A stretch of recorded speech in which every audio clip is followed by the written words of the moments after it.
Oh, you picked a good time to watch Carving It Up tonight. For the first 30 minutes of the show, we're going to talk all Micah Parsons, traded from the Dallas Cowboys to the Green Bay Packers in a NFL blockbuster, which sends the all-star pass rusher to Green Bay. What the heck were the Cowboys thinking? How did Jerry mismanage this from the jump, as he always does? He's the worst GM in the NFL. I'll explain why in just a few minutes. How Micah will impact Green Bay and turn them into a Super Bowl contender. What this says about Jordan Love and the Green Bay Packers. After that is over, the Vol View is back, baby. One of my favorite segments to do throughout the football season. I'll predict Tennessee's 2025 schedule as college football begins officially tomorrow. Speaking of college football, my playoff predictions, the 12 teams that get in the postseason, who wins the national championship, and at the end of the show, get predictions for what is an amazing Week 1 of college football ahead, including, of course, the marquee, Texas and Ohio State. Carving Up starts right now. Before we drop the beat, it's important to bring this in, all right? Cheesehead Ozzy is back in the building. So drop the beat, baby. Here we go.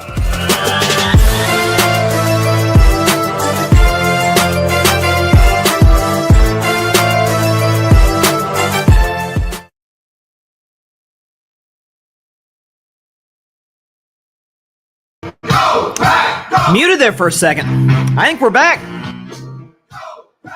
Oh, good evening, everybody. Welcome to Carving It Up Live right here on YouTube, Instagram, X, and on Facebook. I'm Bryson Carver. It's great to be with you on this delightful Friday. And this is not a way to troll Cowboys fans, as some may think this to be. Yeah, I'm a Dak Prescott fan. You see his bobblehead over my shoulder. A former Cowboys fan. So I hurt with Cowboys fans out there. I understand the pain. I get it. But I figured was there ever an opportunity to bring Cheesehead Ozzy back in the fold? And here we go. For those that, been living under a rock for the last 24 hours, Micah Parsons, the Packer. We'll talk about that in just a few minutes. Crazy stuff going around the National Football League on that front. So we'll talk about that. A lot of college football stuff. So the Vol View is back. Very excited to talk Tennessee football. They open the season tomorrow against Syracuse in Atlanta. Talk about that game. Talk about Tennessee season. I'll predict it as I do every season going into the year. Also, college football playoff predictions, my top 12 teams, who gets in and who wins the Natty in 2025. And at the end of the show, my predictions for the marquee games, the big ranked matchups in college football, obviously headlined entirely by Texas, Ohio State tomorrow at 12. I feel like it's weird. I haven't worn this in a while. I feel like I shouldn't be taken seriously over the next hour and a half, but trust me, just stick around. We're going to have some fun tonight. So let's get to it. But first, as I try to keep this cheese on my head, Micah Parsons, after a nearly month-long trade request to the Dallas Cowboys and to owner and general manager Jerry Jones, has been traded to the Green Bay Packers. Something I never thought I'd be saying out, well, at least up until this week when I said actually Green Bay could land Micah.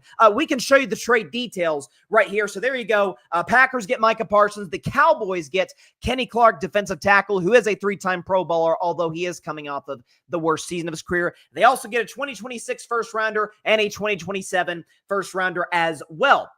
You talk about the fact that Micah, obviously, of course, he was going to want a contract with the Packers, which he got.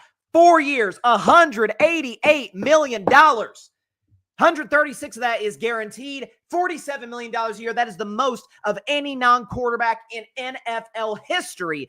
Did Micah Parsons land? I'll go and put the cheesehead to the side for now. Maybe bring out a little later as my hair's all messed up. But let's talk about this. So from the Cowboys side, Jerry Jones, Stephen Jones did a press conference yesterday. I'm going to play a couple bites from that, but this was what Jerry was talking about. The reasoning, one of the reasonings at least, as to why he did trade Micah Parsons to Green Bay yesterday. Take a listen to Jerry. The facts are, and we'll cover it, I'm sure, with many of your questions, but the facts are specifically we need to stop the run. And we haven't been able to stop the run at key times for several years. And when you have the kind of extraordinary pass rush that Michael had, then the way to mitigate that pass rush is to run at you. If the pass rush doesn't get you ahead pretty big time and you're playing even or behind, then you've really got a problem in stopping the run. He is technically correct from the standpoint of, yeah, Micah Parsons is not good against the run. That's been my knock, and a lot of folks' knocks on him. If you want to just look at a prime example, look at one of the best running teams in football, the Baltimore Ravens. Lamar Jackson, Derrick Henry, who gave defenses all types of problems. Go look at the film of that game. Micah was in a blender for the entire afternoon in Dallas. With that being said, we are talking about a guy who is undeniably one of the 5 best pass rushers in football, at least if you look at the numbers, certainly according to Pro Football Focus. Since entering the league, he is 5th in sacks, tied for 5th in tackles for losses, and according to PFF, 2nd in pass rush grade, 2nd in pass rush win rate, and number 1 in the National Football League since entering it in 2021 in terms of pressure rate. Essentially, Micah gets the quarterback at a higher rate than any player in the National Football League. I have knocked him for not doing so against the more elite tackles, the Trent Williams of the world, the Lane Johnsons of the world in Philadelphia. With that being said, he is 26 years old. You have to imagine he's getting better. Jerry, at one point, after he called Micah Michael multiple times, at one point in the press conference, he was talking about, hey, Micah is a guy who you have to look at the contract in terms of what he's going to provide, not just what he has provided. Okay, you have to imagine a guy like that's going to get better. A guy who's, I think, 3 years younger than Myles Garrett, 4 years younger than TJ Watt, my guy from the Pittsburgh Steelers. Speaking of that, the TJ Watt and Myles Garrett component of this, I think it is fair to mention Jerry has clearly shown himself, and this is kind of like the final nail in the coffin, as the worst general manager in the National Football League. I've talked for years on this show, particularly last offseason with my man Dak Prescott, and to a degree, CeeDee Lamb, who's one of the top receivers in football, about how he lets these contracts wear out. He lets other guys at these players' position get paid. Just to put that into context, this isn't carving out the context, but to put it into context, going into the 2024 offseason, the highest paid receiver in the National Football League was Tyreek Hill at $30 million per. Amon-Ra St. Brown got paid 30. Brandon Ayuk got 30. Jalen Waddle got 28, but that's still, again, adding to the market. A.J. Brown got 32. All of them happened before CeeDee Lamb finally got 34. Also, Justin Jefferson ended up getting 35 to set the market. CeeDee got just a tick below that. Justin Jefferson's the best receiver in football. At quarterback, highest paid quarterback in the National Football League going into the 2024 offseason was Joe Burrow. But in that span, you know who else got paid 55 large? Trevor Lawrence, Jordan Love, Tua got 53 mil. Jared Goff got 53 mil.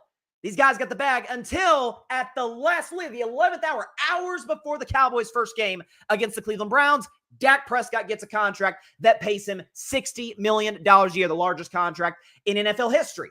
Going into this past offseason, when you look at highest paid edge rusher, Nick Bosa was the top of the market. $34 million per season. Since then, Max Crosby, 35. Danielle Hunter, 35. Myles Garrett, 40. TJ Watt, 41. All of those guys got the bag before Micah, thus extending the market higher than the Cowboys could have potentially gotten Micah at from the beginning. And that's what I want to hammer on. Because Jerry was doing some crazy gaslighting in this next clip we're about to show, which contradicts himself from literally a few weeks ago. We'll show that right now. Jerry Jones, first of all, he compared this trade to the Herschel Walker move. That's absurd. But Jerry in this clip talks about, hey, we've been working on this for some time, trying to trade Micah. Take a listen to Jerry. This trade was not just thought about today. This trade has been going on in our minds and our strategies and being talked about. It's been going on all spring. It culminated today, and it came quick, but that's the way things go. It does happen fast when it happens. Okay, we've been working on this since the spring. This is just a soundbite part that we're going to play. See what somebody else who works with the Dallas Cowboys had to say just a few weeks ago, about Micah Parsons' status in the organization and whether they were trying to get the deal done. Take a listen. As always, in any relationships, there are different moods at different times of your relationship. That's what it is. Don't lose any sleep over it. So just to be That's clear, one thing I would say to our fans. Don't lose any sleep over it. Don't lose any sleep over it. It was, we're working on it. No worries. And Dak Prescott. And shout out to my man Dak. But Dak's like, yeah, it's going to get done. A couple of days ago, they asked Dak Prescott, do you think this is going to get done? Do you think he's going to be there for week 1? He's like, oh, yeah, absolutely. Total confidence. Now, either Dak is the greatest liar in the world, which Dak's a good guy. I don't think that to be the case. Or he was under the assumption, as multiple Cowboys, if you look at their social media, Trayvon Diggs, CeeDee Lamb, and others were just devastated by this. They thought, okay, Jerry's being Jerry. Here we go again. And he's going to get paid probably the day before our game against Philly next week. Oh, we actually traded him. Oh, snap. Okay. And here's something that's interesting. Because folks have compared this move a lot.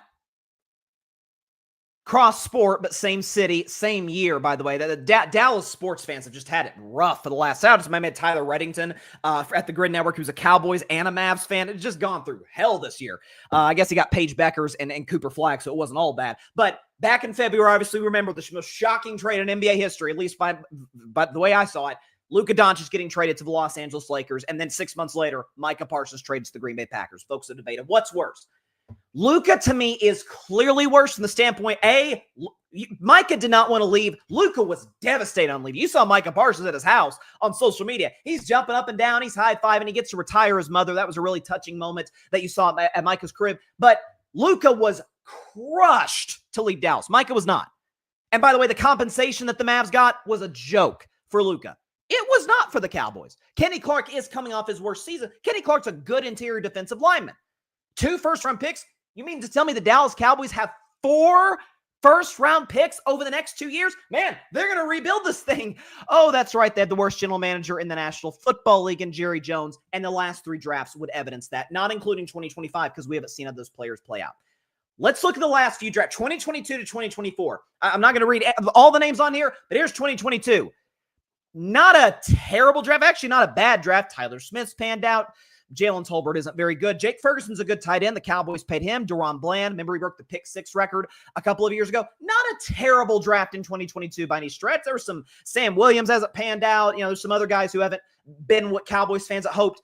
2023 is about as bad of a draft as you'll see. Mozzie Smith got cut the other day. Luke Schoonmaker's done nothing. Overshown can't stay healthy. God bless him. Deuce Vaughn, who's the shortest player in football, I think, he got cut. Like Jalen Brooks hasn't panned out. Disastrous 2023 class. 2024, this past year, might be as bad, if not worse. I mean, look at this. None of these guys have panned out in these slides. Now, again, these are young players. But based on the recent track record, it's got a little bit... I know folks have compared Jerry Jones to the older Al Davis, where it's like, at one point they were visionaries. At one point they were controversial characters, but great for the business of the league, but kind of devolved into, okay, like they're getting up there in age, the draft decisions. I mean, remember the Raiders took like Darius Hayward-Bay in the first round. He was like a 7th round talent. Like weird moves the Raiders made before Al Davis passed away in 2011. Like I know folks can compare it to that. I think there's a little bit of a Bill Belichick syndrome here. Like Bill Belichick, we have a longer track record, but his last 10 drafts in New England were absolutely dreadful. And it's part of the reason he was driven out of New England, rightfully so, finally, by the Kraft family. That's what you're seeing with Jerry. The difference is Jerry can't fire himself. Well, he can fire himself as the GM, but we think he's going to do that. So it's contradictory behavior. Hey, we've been working on this for months. Well, I thought you said months ago that you had, quote unquote, a handshake agreement with Micah. Of course, you didn't try and do business with his agent because you're trying to do something shady with Micah Parsons, which, by the way, directly violates the CBA. That's not getting discussed enough. So is Micah Parsons a perfect player? No. Have I criticized him on this show? Yes. No question about it. Is he on the level in my mind today of a TJ Watt, a Myles Garrett, a Nick Bosa? I do not believe that. But is he, without question, along with Pat Surtain, the best defensive player, young defensive player in football? No, it's not even a debate. No question about it.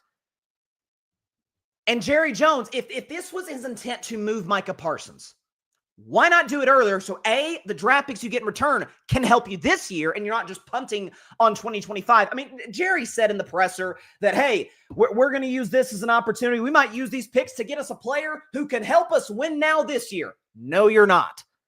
That's not going to happen. I've suggested Tyreek Hill will get dealt. That's not going to happen. By the way, has Jerry Jones been known to be a guy who's really aggressive in the trade market? Has Jerry Jones been a guy who's known to be aggressive in free agency? He notoriously, Derrick Henry wanted to be a Cowboy. Dallas wouldn't pay the money.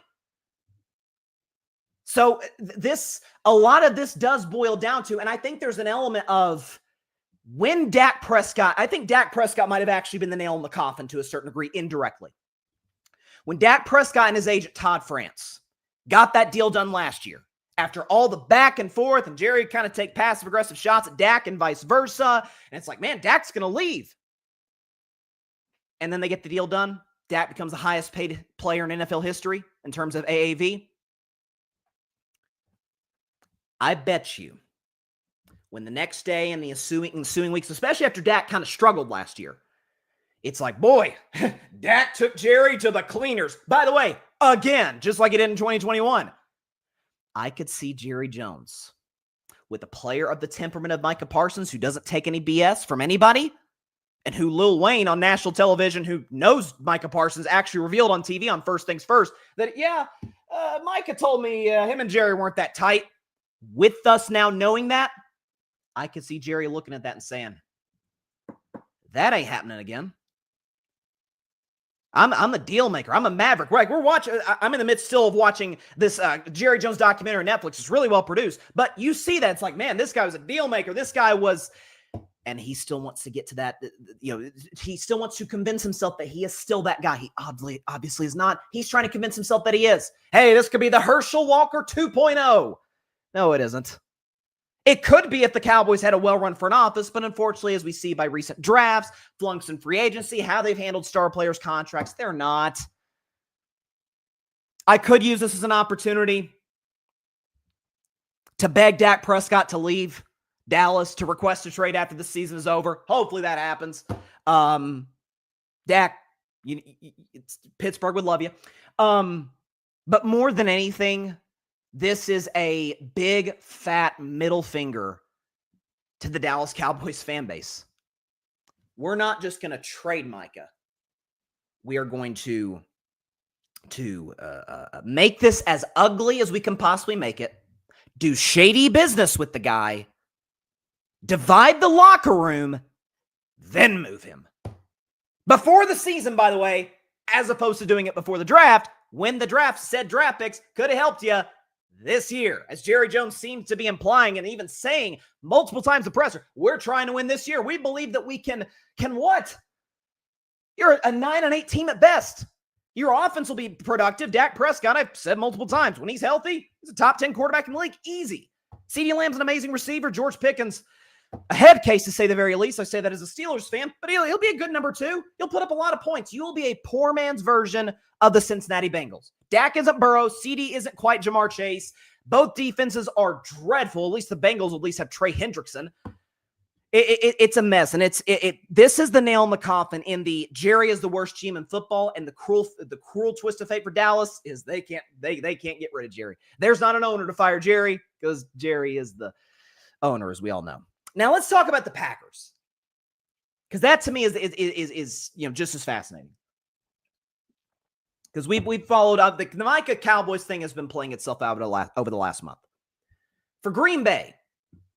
So first of all, I feel really vindicated on Wednesday's show. For those who didn't check it out, and we can go and put up the graphic here from Wednesday's show, the Carving It Up 2025 NFL Kickoff Show. Feel free to check it out. It's still on the YouTube channel. It's available to listen anywhere you get your podcast. Predicting the entire season, all the divisions. I feel pretty vindicated in picking the Packers to go 12-5 and win the NFC North and be the 2 seed in the NFC.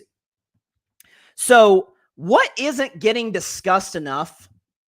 I said it kind of in passing, but almost dismissively in a way on the show the other night. Hey, Green Bay's actually got a pretty good defense. Well, yeah, you look at the numbers without Micah Parsons. Packers gave up the 6th fewest points and the 5th fewest yards a season ago. Defense was actually really good. Jordan Love struggled in that playoff game against Philadelphia, and they struggled at times to run the ball with Josh Jacobs. But add Micah Parsons to this squad, you've got a legitimate Super Bowl contender on your hands. I thought they already were to begin with. Now this solidifies it. Now they are, to me, They have earned the right to be the co-favorites with the Philadelphia Eagles to come out of the NFC. I maintain my pick. I'm still taking Philly to come out of the NFC, but Green Bay can absolutely do the same now. They undeniably got better as a football team. And to me, the bigger story is not just Micah Parsons. It's not necessarily Micah Parsons. We know Micah's great. We know Micah's going to produce double-digit sacks. Knock on wood, he stays healthy. He's going to be great. He's going to get after Jared Goff in week 1. That's Jared's is good with the clean pocket. If Micah's coming after him, not so great. To me, the story is Jordan Love. To me, and this is partly why I picked the Packers to win 12 games and be an excellent football team this year, is not just the fact that their defense is really good, not just the fact that I loved their draft pick of Matthew Golden out of Texas. I think he's going to be a true number 1 right off the bat for the Packers. It's not just the fact that LaFleur is a great coach and the offensive line is always good in Green Bay. Not just those factors. But I didn't think Jordan Love was healthy at all last season. He was torching Philadelphia, who turns out ended up being arguably the best defense in football a season ago. Injures his knee at the end of that game, comes back a little too early against Minnesota, then gets hurt again in a game against Jacksonville. Like, he was never fully right after week 1. Yeah, he's got the injury to his hand, but again, that's his non-throwing hand, so I would not worry too much about that. I don't think Packers fans need to be concerned about that whatsoever. The Packers are saying, we got the weapons. We got guys like, again, Matthew Golden, Jaden Reed. Got good tight ends. Josh Jacobs running the football. Romeo Doubs. Offensive line. Defense was already good. And guess what we did? Added Micah freaking Parsons to the defensive line. We believe Jordan Love can take us to the promised land. We are betting that we are going to get second half of 2023 Jordan Love, a guy who was by every metric a top 3 quarterback in football over the second half of the season. Led Green Bay to the playoffs, obviously went to Dallas. Boy, the Packers not just own the Cowboys. Really go back to the Dez caught it game, which Dez did catch it, obviously. But from that game on to now, Green Bay has just had Dallas's number. I think they've won like 10 of their last 11 games, 11 of their last 12 against the Cowboys. Go to Dallas, mop the Cowboys, and if not, if not for the interception at the end that Jordan Love did throw, could have easily upset the number 1 seed Niners in San Francisco to get to the NFC title game. That division's brutal. That's why I do have them going 12-5, not 13-4, 14-3, because the division's brutal. Minnesota is in last place to me, and Minnesota is far and away the best last place team in football, I believe them to be. Defense is awesome. Now you're going to have a consistent pass rush, which the Packers, that was kind of was that not the weakness of the roster? Like, secondary's great, Xavier McKinney, turnover machine, the whole thing, but can't generate enough pressure on the quarterback. And that's going to matter in a division with 2 young quarterbacks in J.J. McCarthy and Caleb Williams, and against Jared Goff, who notoriously struggles against pressure. He's an immobile guy. So I think they're in really good shape. By the way, Green Bay, sneaky important, has a 3rd-place schedule this season. I think when you look at the Packers right now, you're looking at a squad that is, to me, with respect to Detroit, and folks know, I didn't pick the Lions to win the division. I did pick them to go to the NFC title game for the second time, or I guess the 3rd year in a row. That is clearly the best team in the NFC North, top to bottom, overall roster construction, coaching the whole bit, home field advantage, playing at Lambeau is massive for that football team. And now you have a guy, can we just put up the Micah stats one more time? This is what he's been. Dude, do we have it? Here it is. This is what he's been since coming in the league. Easily one of the 5 best pass rushers in football, and easily, along, in my opinion, Pat Surtain, I would put slightly above Micah. I think Surtain's the best corner in football. Micah is, at worst, the 2nd best young defensive player in the National Football League. And it just to go back to, and I see I've got some comments here, and I'll answer those in just a second. It's truly remarkable to me. Tyreek Hill was the highest paid receiver going into last offseason at $30 million a year. Multiple other guys, Jalen Waddle, Brandon Ayuk, A.J. Brown, Amon-Ra St. Brown, Justin Jefferson. Then CeeDee Lamb got paid. Joe Burrow was the highest paid at $55 million a year going into the 2024 offseason. Then Trevor got paid. And then Jared Goff got paid. Right? And then Tua got paid. All of these guys. Then Dak got his deal. This offseason, again, the high mark for pass rushers. This is remarkable when you see the contract Micah just signed yesterday. The high mark for pass rushers was Nick Bosa at $34 million. And then Max Crosby got paid. And then Danielle Hunter got paid. And then Myles Garrett got paid. And then TJ Watt got paid. So now the number's all the way up in the 40s. Now Micah gets 47. Remarkably bad GMing by Jerry Jones of the Dallas Cowboys and Green Bay. Listen, it's a haul. I don't want to act like Green Bay gave up nothing. This isn't Mavericks-Lakers, Luka Doncic, where the Lakers gave up an aging Anthony Davis, Max Christie, and 2 bags of tater chips. But this isn't that. It's 2 first-round picks. Those are valuable, but they're late first-rounders because the Packers are going to be good. And the Cowboys are terrible at drafting. So, like, they're not going to make this work. This is definitely not going to be the Herschel Walker trade. Got some comments by my man Patrick Brown, who's a big Cowboys fan. As a lifelong fan, I've made peace. 2023 was the straw which broke me. That playoff loss still burns, as Pusha T and No Malice says, so be it. Micah is a good player. Oh, he's a great player. Micah's a good player. The stats be put up, and it was little to be desired. As I remind Cowboys fans, go back and watch the game plus the first quarter season of 2024. Micah stats from the 2023 home playoff loss. Let's not forget he played in the NBA Celebrity All-Star Game and won MVP. He was healthy. Well, yeah, I don't think anyone who was suggesting Micah was hurt. Listen, and that has been my knock on Micah is, okay, against the elite tackles, the Packers don't necessarily have that. Is he able to get to the quarterback? That's fair. I've maintained, because people have kind of mostly blamed Dak, and Dak did not play well in that game against Green Bay. Really, no Cowboy did. But I've always said Dak could have played like prime Mahomes, and the Cowboys probably still would have lost. So, and some of that falls on Micah. Like, you can't excuse it. But outside of that, the guy has been money for the Cowboys defense. And frankly, without him now, this is why I call them a poor man's Cincinnati Bengals. That might be the worst defense in professional football. You can make that case for Cincinnati, but at least Cincinnati's got Trey Hendrickson. At least they've got a legit pass rusher. Who's Dallas got? I mean, who's the Cowboys' best defensive player today? Is it Trayvon Diggs, who was bad last year and comes into this season hurt? Dak's going to put up big numbers, and that'll get Dallas to 9 wins, and that's it. Patrick, I'm glad the saga is over, and we'll continue to watch without my emotions being involved. It keeps my sanity at bay. I prepared a year in advance because the lights flashed in 2023. Again, I invite Patrick, and I did a segment on this, literally. I did an intervention for Cowboys fans. It's on the YouTube channel now a couple of weeks back. To you, Patrick, to every Cowboy fan out there. As a guy who left, by the way, as a guy who knows people, and I'm not, this isn't, betraying anyone's confidence. My buddy Ryan Flowers, who is worked for the Cowboys, okay? He's a Texans guy now. It still kind of pulls for the Cowboys, but he's a Texans guy.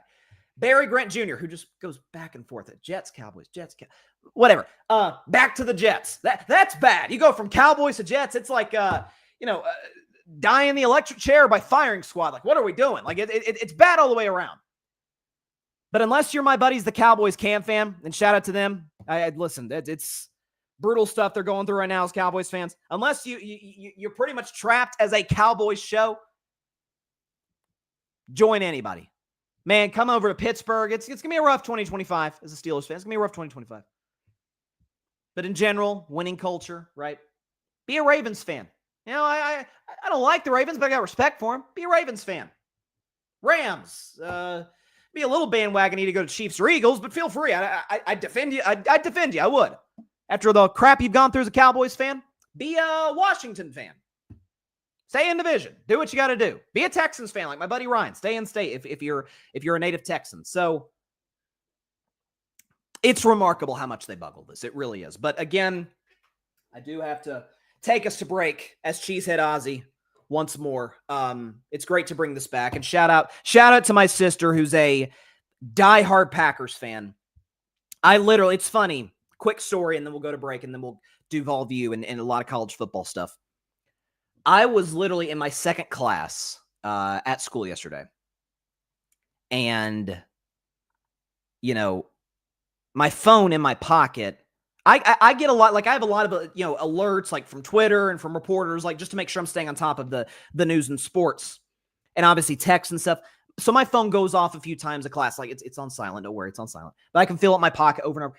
About midway through class yesterday, my phone is going insane. Just going nuts. I'm like, okay, after a while, I'm like, something happened with Mike. He either got paid or got traded. Get out of the class, see, I'm like, oh my gosh. So I, call my sister, and she's, beside herself. She's thrilled. Now the Packers have one of the 5 best defensive players at his position on the planet, and they go from, in my mind, already a contender to like no question about it. You don't even think twice contender. Like along with Philadelphia, I think they're the favorites to win the NFC. I really do.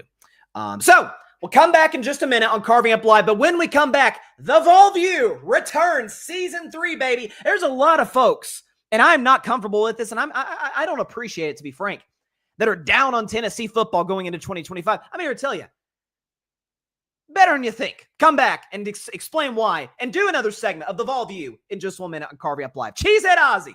Sharon, take us to the break. Sharon!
Welcome back to Carving It Up Live. So this was a segment that we introduced before the 2023 college football season.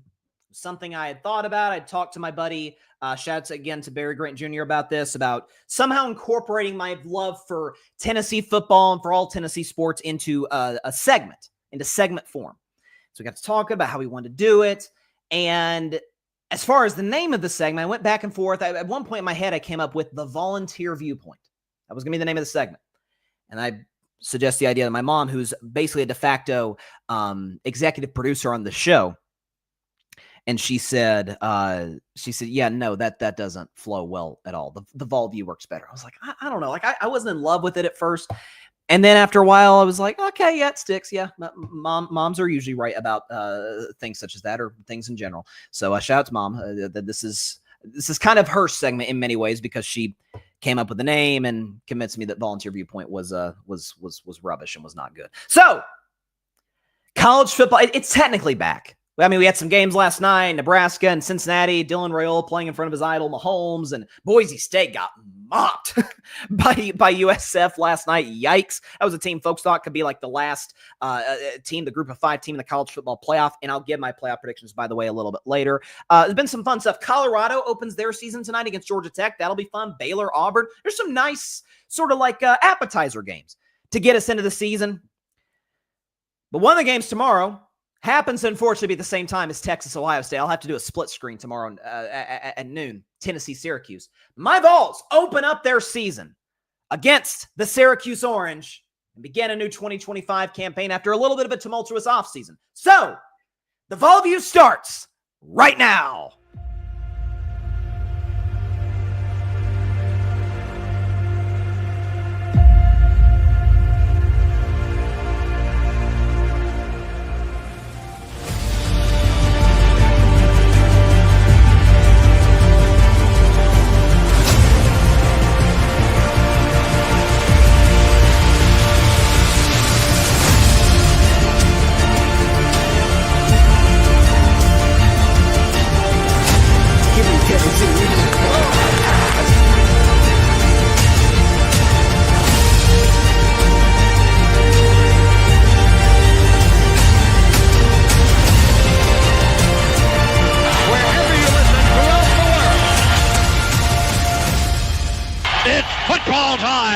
In Tennessee.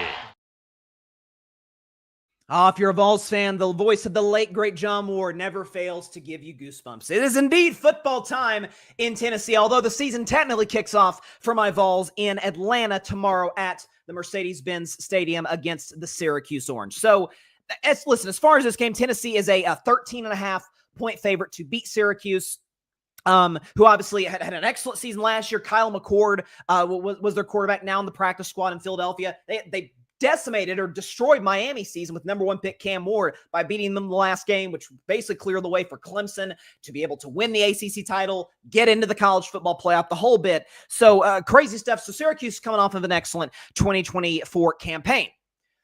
For the Vols, and then we'll get into the schedule.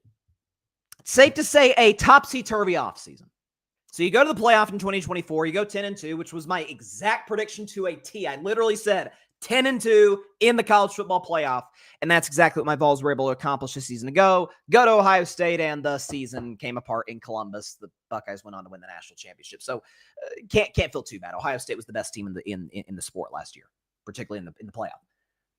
So you go into the offseason, you're thinking, okay, we know Texas is going to be a factor. Georgia's certainly going to be a factor. They always are. And Bama's kind of looking to bounce back from a disappointing year. And the same can be said about Oklahoma and LSU. And, okay, so how's Tennessee going to stack up with teams like that in the Southeastern Conference? Well, continuity at the quarterback position, you would imagine, would help Tennessee. Bringing back Nico Iamaleava. Not a great 2024 season, mostly reliant on the run game. Dylan Sampson, that offensive line, the whole bit. But got the kid coming back, highly touted college or high school recruit. I talked extensively about Nico on this show, going back to his first start in the Cheez-It Bowl against Iowa. All the hype and anticipation were there. And then he left. Then he transferred to UCLA, and we'll see what he does with the Bruins this season. UCLA is not a very good football team. Pulling for Nico. I think I talked about it extensively in the show. It's on the YouTube channel on Carving Up the Context back in April when that went down. I think Nico was the victim of terrible advice from his family. I know a guy who has sources in Nico's family. That was an issue over the course of the last couple of years. So Nico's no longer the quarterback, so the Tennessee Vols essentially swap quarterbacks with UCLA. Joey Aguilar comes in the building now. He's now the starting quarterback for my Vols.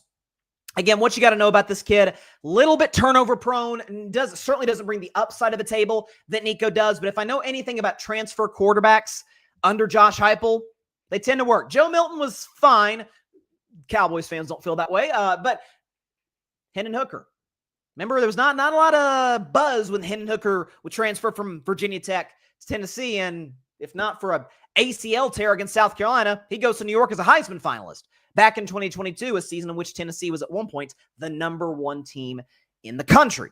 Not saying Aguilar is going to do that. I don't think this 2025 team is as talented as 2022, although the receiving core is comparable. It is comparable.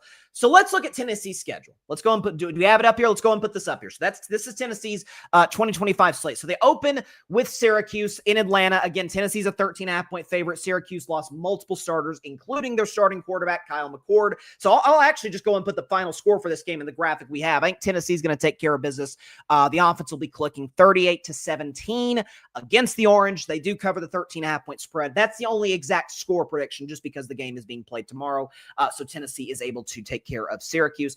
Week 2, they play my alma mater, my beloved ETSU Buccaneers. We may have to have some fun with that on the Volview next week. That's no question an easy win. Tennessee will win convincingly. Week 3, though.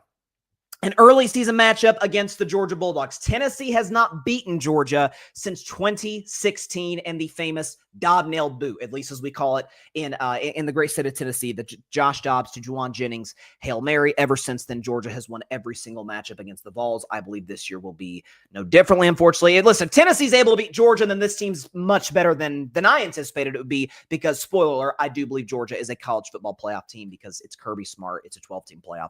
They're going to get in. UAB's an easy win. You take care of business at home against them.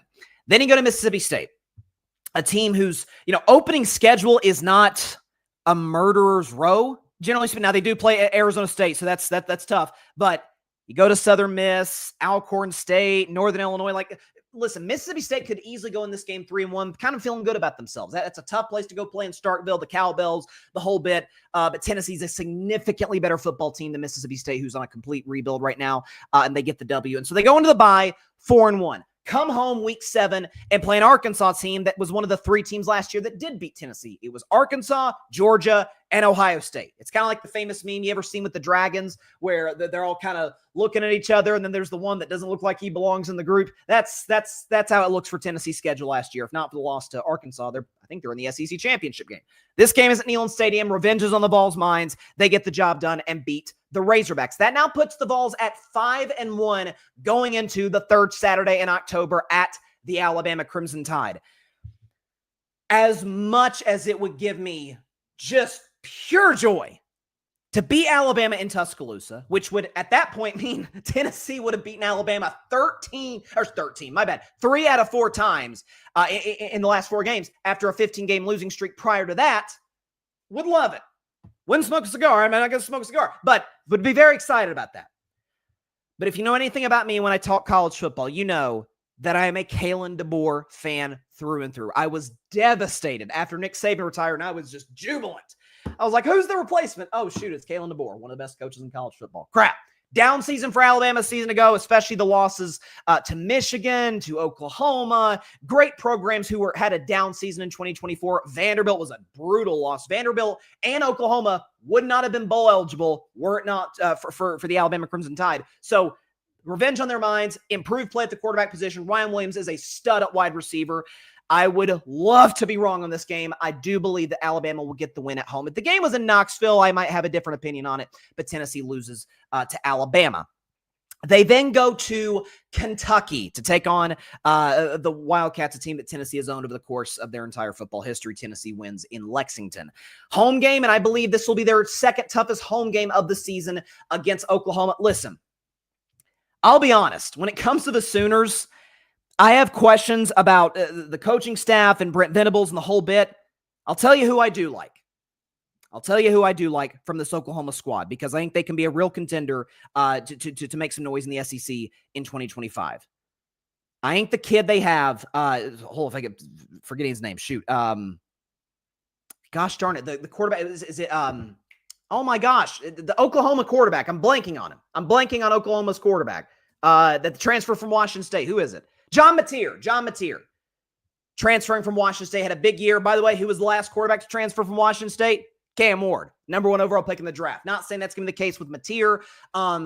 Tough game for Tennessee, but if I know anything about this game will be played November 1st, in all likelihood, under the lights in Knoxville at Neyland. So that means day after Halloween, Tennessee's probably going with the black and orange uniforms. They ain't losing in those. They're undefeated in those in the Josh Heupel era. Tennessee gets the W against Oklahoma in what will be their toughest win of the season. Week 11, you go to bye. Week 12, you come out with the W against New Mexico State. That puts Tennessee at 8-2. A team that FanDuel has finishing 10th or 11th in the SEC. I think it was 11th in the SEC in terms of odds to win the SEC. Now they go to Gainesville to take on the Gators. You thought nothing would make me happier than if we could go to Alabama and take out the Crimson Tide.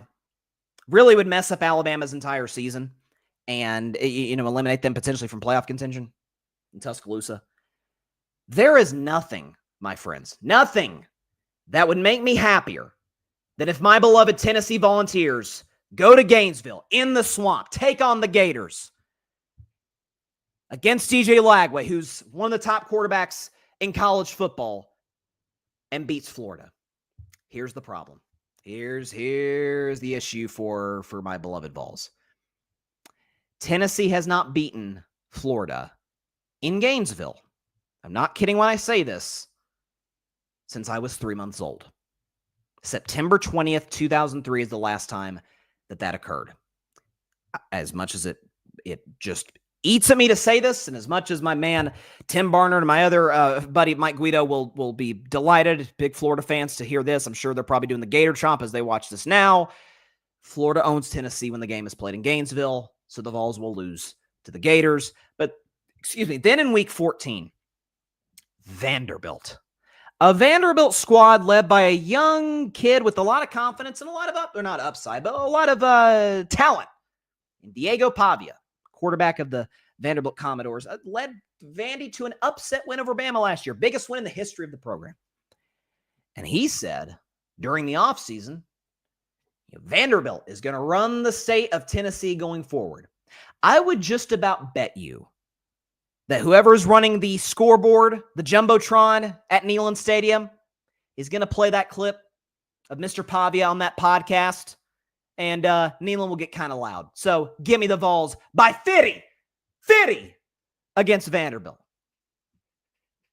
Absolutely taking it to the Commodores. Tennessee then will finish with a 9-3 record, which, again, far exceeds what a lot of folks expect from them. So, again, not good enough to make the college football playoff. A loss, obviously, or 3 losses, rather, being to Alabama, Georgia, and Florida, which happen to be Tennessee's 3 biggest rivals, which is, I mean, if you want to include Kentucky and Vanderbilt, that's not a rivalry. It's one-sided. That's not a rivalry. Although you could say Georgia, Tennessee's kind of one-sided too. But whatever the case may be, those are the 3 losses that Tennessee faces. I think they were going to play 4 teams that are better than them.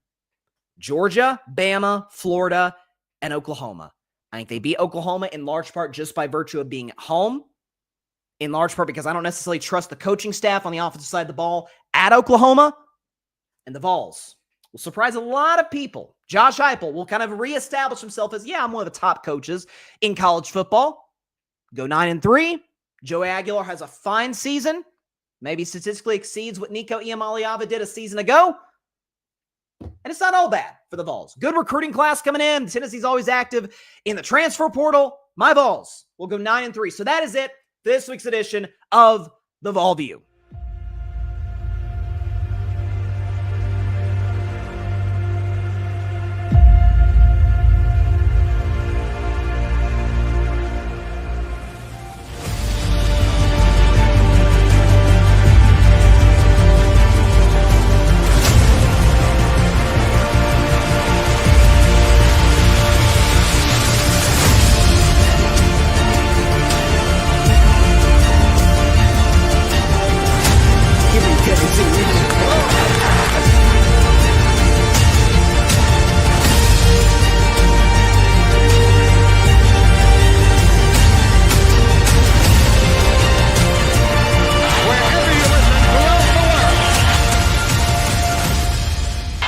Football time in Tennessee.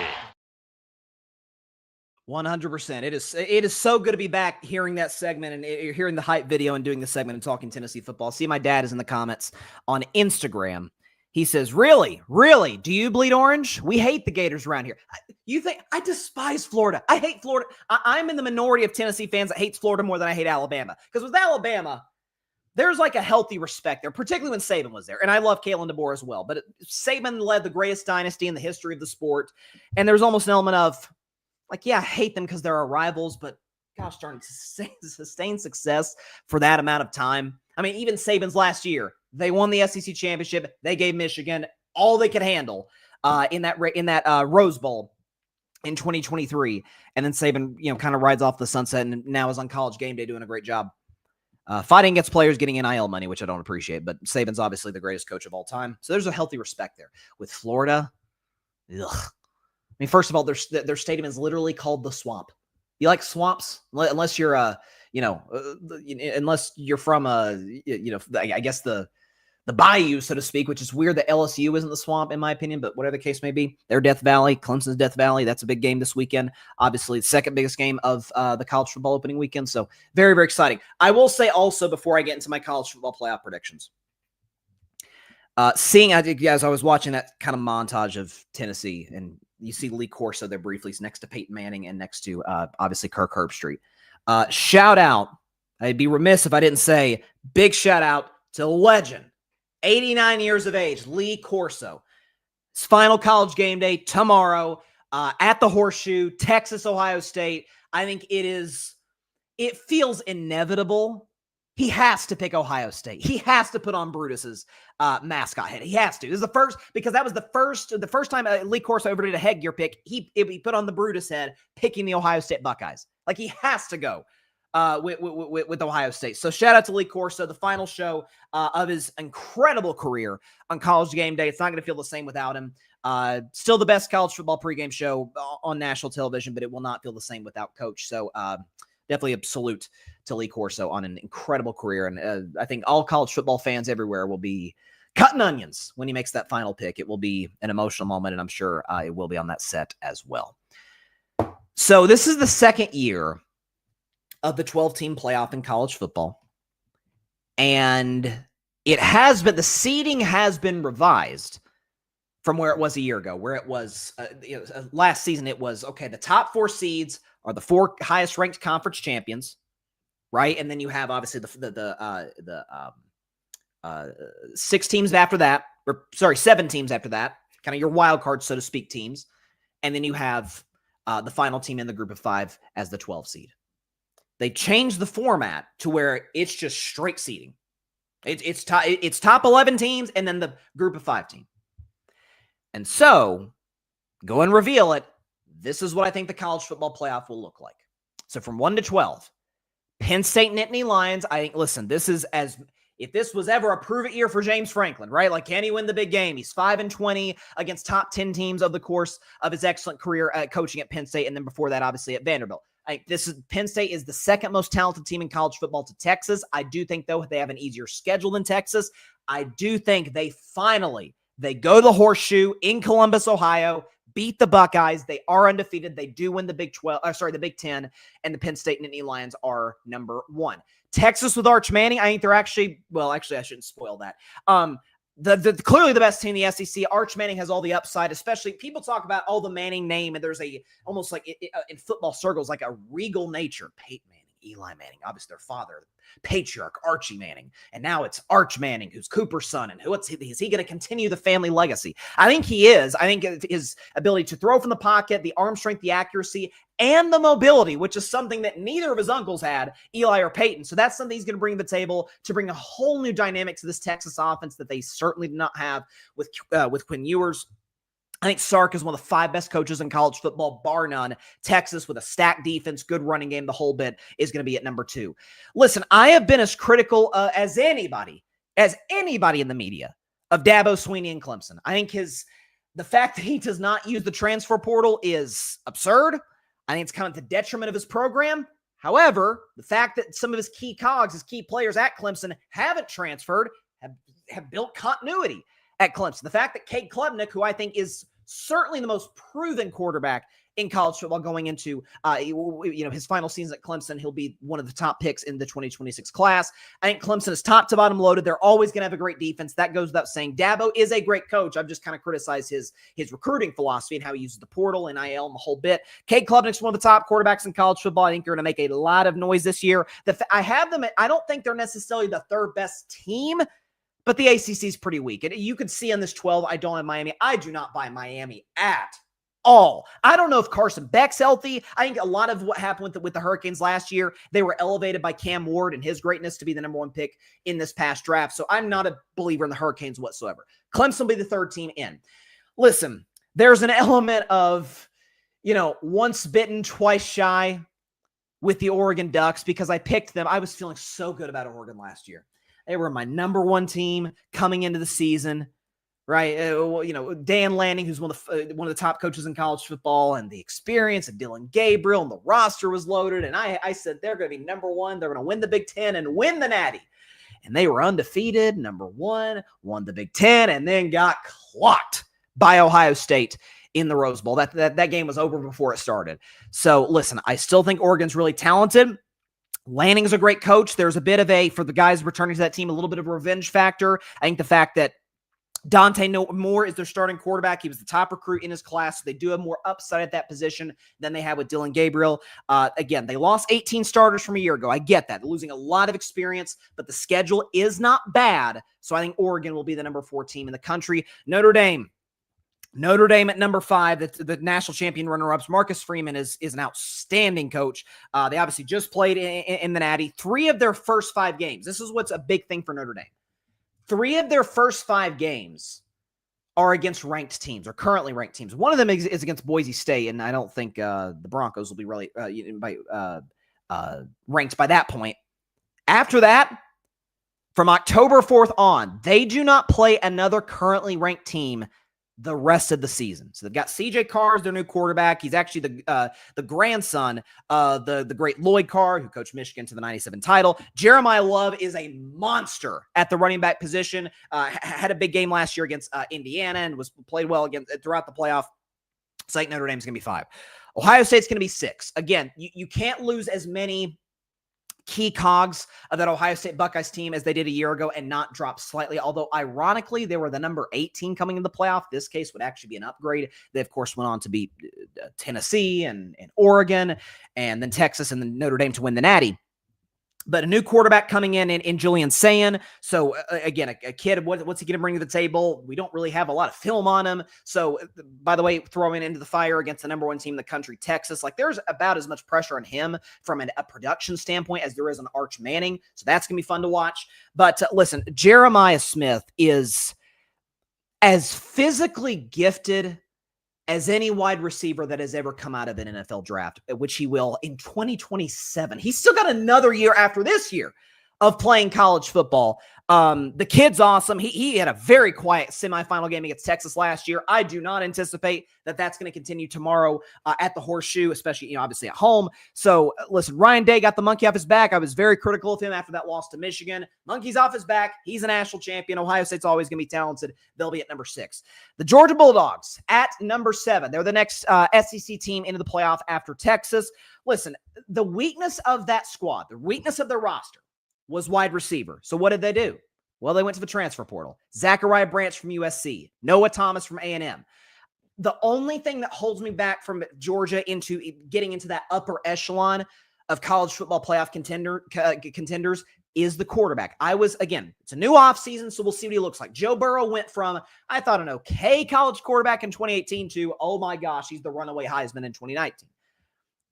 I don't love what I've seen from Gunnar Stockton in the limited action he got. Now, again, those games were against Texas in the SEC title game when Georgia basically ran their way to victory after Carson Beck went down. And then in the quarterfinal game in the Sugar Bowl against Notre Dame, he really struggled on that one. Georgia's offense couldn't get anything going. So I do have some concerns about that. But at the end of the day, Kirby Smart has an argument that he's the best coach in college football. I think it's like him and Sark are in that discussion. They've lost one home game. In their last 9 seasons, they have not lost a home game since prior to COVID, since 2019. 9 of their 12 games are at home. That will aid the Bulldogs. They will get to the playoff once again. LSU's at 8. Again, this is the one I probably feel least confident about. This is a prove-it year for Brian Kelly. Wait a second. You left Notre Dame because you didn't think you could get the recruits and the talent that you could at LSU. Well, Marcus Freeman just took Notre Dame to a national championship, and obviously the Fighting Irish have a ton of momentum going into 2025. You got to an SEC title game in 2022, and then you've kind of taken 2 steps back the last couple of seasons after that. You've got experience at the quarterback position in Garrett Nussmeier, who has dealt with injuries, but I think he'll be fine when it's all said and done. Their schedule is pretty brutal. They got home games against Florida, South Carolina, A&M. They got road games against Clemson, which they play tomorrow, Ole Miss, Bama, Oklahoma. So, and I'm not a big believer in the Oklahoma Sooners this year, but that's still a tough road game. I think LSU top to bottom, they were very active in the portal. I think that's going to help them tremendously. We know Death Valley is one of the biggest home field advantages in college football. So I'm going to tentatively put LSU at that number 8 spot. Again, do I feel great about it? Not really. But I think LSU, in the playoff as that number 8 spot. Do I feel great about it? Not necessarily, but that's where I've got the Tigers in. Arizona State goes back to the playoff as the 9 seed with Kenny Dillingham. Kenny Dillingham and what he did a season ago was utterly incredible to win the Big 12 after it felt like BYU was going to win it for a while and Colorado had momentum and Kansas State and Iowa State, and out of nowhere, bam! Arizona State shocks the entire conference, wins the Big 12, and boy, did they give with a significant talent disadvantage. Did they not give Texas a run for their money in that Peach Bowl game in the quarterfinal? Took them to overtime, could have easily, were a play away from beating the Longhorns, came up short when it was all said and done. Again, I like the play at the quarterback position. Dillingham's a great coach. Arizona State is the lone Big 12 team that makes the playoff. This looks kind of weird to see all these teams that we look at as the blue bloods of college football and like, oh, wait a second, is that Illinois? Illinois is in the playoff? Yes, Illinois is in the playoff. Let me explain why. Do I think that they are necessarily one of the 12 best teams in college football? Not really. By the way, they open their season tonight against Western Illinois. But look at their schedule, okay? The 2 ranked games they play this year. At Indiana, don't buy the Hoosiers at all. And then a home game for Ohio State, which they will almost certainly lose. Unranked games the rest of the way from there. Listen, I think the coaching staff in Illinois is good. They've got solid play at the quarterback position. The Big Ten is brutal. Big Ten's the best conference in college football until proven otherwise. The SEC has got to get a notable win at some point. They have an opportunity, obviously, to do that tomorrow a couple of times.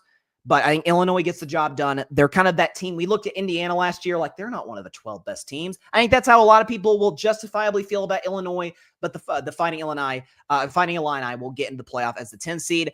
A team that I'm bullish on. Listen, the only reason I have them at 11 and not higher is because their schedule is just hell. South Carolina. I am about as big of a Lenora Sellers fan as anybody out there. I think by season's end, we could have a 3-man race. Arch Manning, Cade Klubnik, Lenora Sellers as to who the best quarterback in college football is. To be honest, Lenora Sellers is my Heisman pick. I'm picking him to win the Heisman Trophy in college football this season. The biggest downside is if you look at from October 11th on for South Carolina, at LSU, home for Oklahoma, home for Bama, at Ole Miss, at A&M, then a Coastal Carolina game, and then a home game against Clemson. That second half of the schedule is absolutely positively brutal.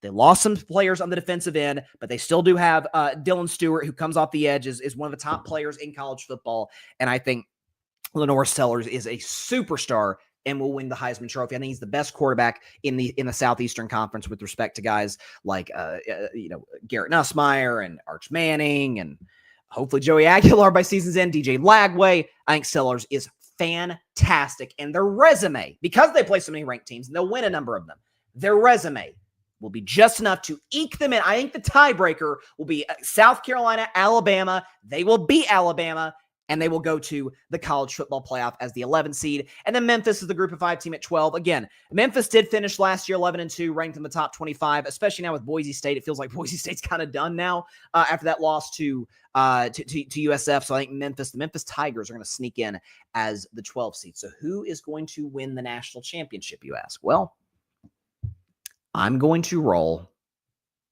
with Arch Manning and the Texas Longhorns. Again, feels a little bit chalky. Oh, Bryson, you're going with the number 1 team. Top to bottom, it's the most talented team in college football. So the thing that puts them over the top in my mind over Penn State. I trust Arch Manning more than I trust the quarterback play at Penn State. I certainly trust Sark more than I trust James Franklin. Again, Drew Aller's a nice quarterback. I don't think he brings the upside that Manning brings. Defensively, Penn State has the advantage, but Texas, it's close. And weapons, I think Texas has a clear advantage, and certainly running the football, it's close as well. But I think I'm going to give the advantage to the Longhorns in that regard. Texas goes on to win the national championship. McConaughey celebrates in the field with the guys. Arch Manning is the first pick in 2026. Listen, I know his grandfather, the great Archie Manning, was talking about, he's going to come back for another year at Texas. Let me tell you something. If Arch Manning goes to Columbus tomorrow and wins, he's going to be the number 1 pick in the 2026 draft. He's coming out. There's no question about it. So before we get out of here, we've got some monstrous college football games over the course of week 1. I've said it for the last 2 weeks. I'll say it again as we're on the dawn of a brand new CFB season. God bless the schedule makers, honestly. And God bless the college football playoff for extending to 12 teams, which after a while they had to due to NIL, conference realignment, the transfer portal. You had to extend it to 12 teams. And because of that, we get games like we get tomorrow in Columbus. We get games featuring the 2 Tigers teams, right? LSU and Clemson. We get Miami and Notre Dame, who I think play every year, generally speaking. They've got a rivalry that goes back. But we still get a big game on Sunday night. So let's predict those games, shall we?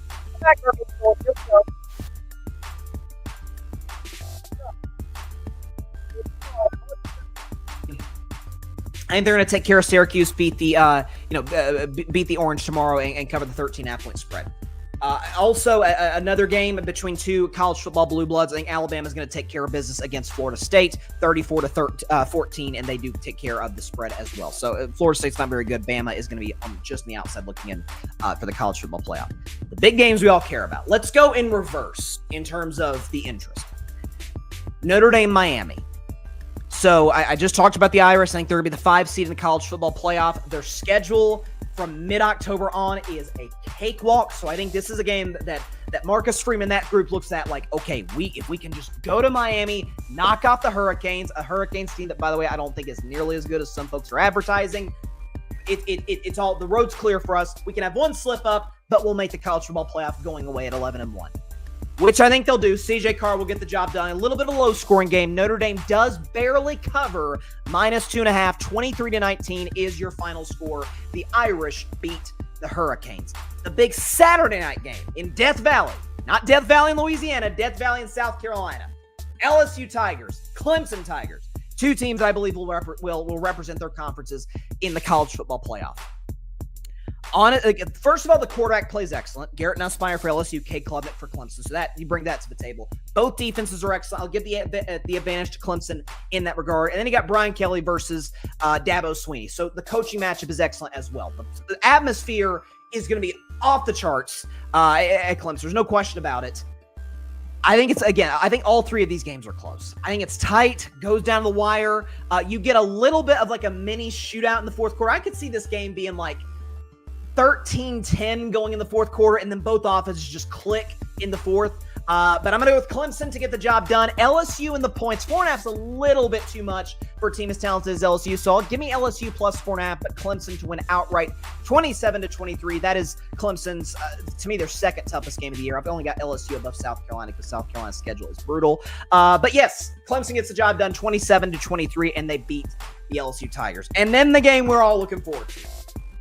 Probably the biggest game of the college football season. This is like you come down the steps on Christmas morning and you open the biggest gift. You're like, we're not messing with the other ones. The big gift, the big bow and all that. Rip it open. What's in there? That's what this is. Number 1 team in America, the Texas Longhorns, my national championship pick. The number 3 team in America, the defending national champion, Ohio State Buckeyes. The line has kind of moved a little bit over the last few days. So that is noteworthy. Right now, it's actually Ohio State -1.5. I decided to take it when it was Texas, in the points. Here's what I look. Or sorry, no, it was actually my bad. It was Ohio State -1.5 coming in. That's my apologies. I think because of the loud factor at Ohio State, that's one of the toughest places to go win a game in college football. Ask just about anybody that's gone to the horseshoe. It's brutal. Fan base is incredible. I think this is one of those, when we have moments with a young, upstart, prodigy athlete, doesn't it feel like more times than not they deliver? Certainly in college sports. I remember the hype around Zion Williamson going at Duke. It's like, man, this kid's high school highlights. Have you seen? And then Zion Williamson hasn't been what we thought he'd be in the NBA, obviously, but at Duke, he was unstoppable. You go back in time, Shaquille O'Neal, guys like that, like dudes that were just dominant. They're using basketball as an example. Jeremiah Smith came in, bam. Trevor Lawrence came in, bam. I think that's what we're going to see from Arch Manning. I think this is an opportunity for him to kind of establish, I'm this third, I'm the heir to the Manning family throne. Archie Manning set the bar. Peyton Manning and Eli Manning obviously were excellent in their careers. Eli, 2-time Super Bowl champion. Peyton, 2-time champion, 5-time MVP, and one of the 4 greatest quarterbacks ever. Arch is saying, okay, I'm gonna stake my claim to that throne without question. That is my thing to claim. Part of why I favor Texas in this game is we have a little bit to go off of with Arch. He did start some games last year. He actually started an SEC game against Mississippi State a year ago. Julian Sand got nothing. Kid may be really good. I mean, he's obviously as if he's starting for Ohio State. Really talented, upside young kid. We have nothing on Julian Sand. I will say I think Jeremiah Smith is going to have a monster game. Texas is going to do all they can to try and bracket him, take him out of the football game. Jeremiah Smith had 1 catch against Texas in the semifinal game last year. That ain't happening again. If it does, Texas is winning by double digits. I got the Longhorns getting the job done, 30-28, Texas plus 1.5, and an outright win. They knock off Ohio State, the defending champions, at the Horseshoe. By the way, that would be 2 straight losses, ironically, for Ohio State at home if you go back to the disastrous Michigan loss last year. So this will be a win for Texas, 30-28. They knock off the Ohio State Buckeyes and certainly retain that spot as the number 1 team in the country. I don't think Texas is necessarily going to go undefeated. I think they'll lose 1 game on the way, which is why I have them at number 2 to Penn State's number 1. I do think Penn State will go undefeated going into the playoff. I think Texas will start their season with a win and go on to win the national championship.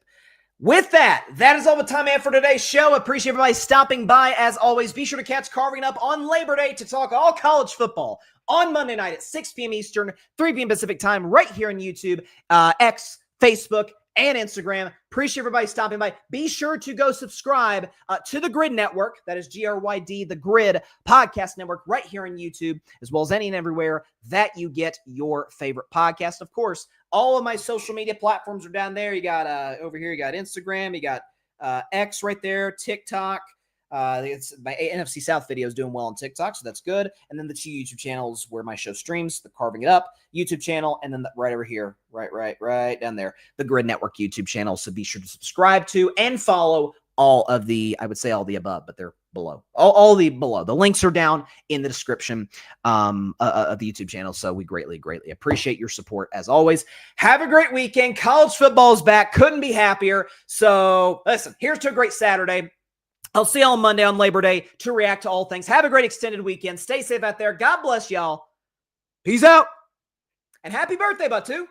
Thanks so much for watching the show on YouTube, and be sure to go click that big red subscribe button and check out the other clips and full shows from Carving It Up Live, as well as our other incredible content creators here on the Grid Network.